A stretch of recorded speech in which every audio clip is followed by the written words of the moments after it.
നീ എവിടെ പോയി കിടക്കാണ് പകല് മുഴുവൻ? ഒരു നേരത്തെ ഓൺലൈനിൽ കാണാനില്ലല്ലോ. ഏട്ടനെ അറിയാവുന്നതല്ലേ, എനിക്കിവിടെ അങ്ങനെ ഫ്രീഡം ഒന്നും കിട്ടാറില്ല സംസാരിക്കാനായിട്ട്.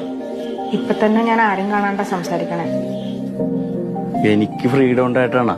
ഇപ്പൊ വൈഫ് കുളിക്കാൻ പോയ നേരത്താണ് നിന്നെ ഞാൻ വിളിച്ചോണ്ടിരിക്കണ. കേക്കോ സംസാരിക്കണത്? ഇല്ല, അതൊരു 1-2 മണിക്കൂർ എടുക്കും. വെറുതെ തേച്ചൊരച്ച് കുളിക്കാന്നേ ഉള്ളു, കാര്യമൊന്നുമില്ല. നിന്നെ കിട്ടിയ പിന്നെയാണ് അവളേക്ക് എടുത്ത് കിണറ്റിലിടാൻ എനിക്ക് തോന്നണത്. ദമയു, ഞാനൊരു കാര്യം പറയട്ടെ. ഭയങ്കര ഗ്ലാമറാണ് ട്ടോ താൻ. ഞാൻ അത്ര ഗ്ലാമറൊന്നുമല്ല. എനിക്കിപ്പോ നീ വന്നേ പിന്നെ നിന്നെ കണ്ടോണ്ടേ ഇരിക്കണം, സംസാരിച്ചോണ്ടേ ഇരിക്കണം. ബാക്കി എല്ലാവരോടും എനിക്ക് ദേഷ്യമാണെന്ന്. ഈ ലോകത്ത് എന്ത് നടക്കണ്ടെന്ന് പോലും എനിക്കറിയാൻ പാടില്ല സത്യത്തില്. ഞാൻ എന്റെ ഭാര്യനോട് മുണ്ടിയിട്ട് എത്ര ദിവസമായി നിന്നെ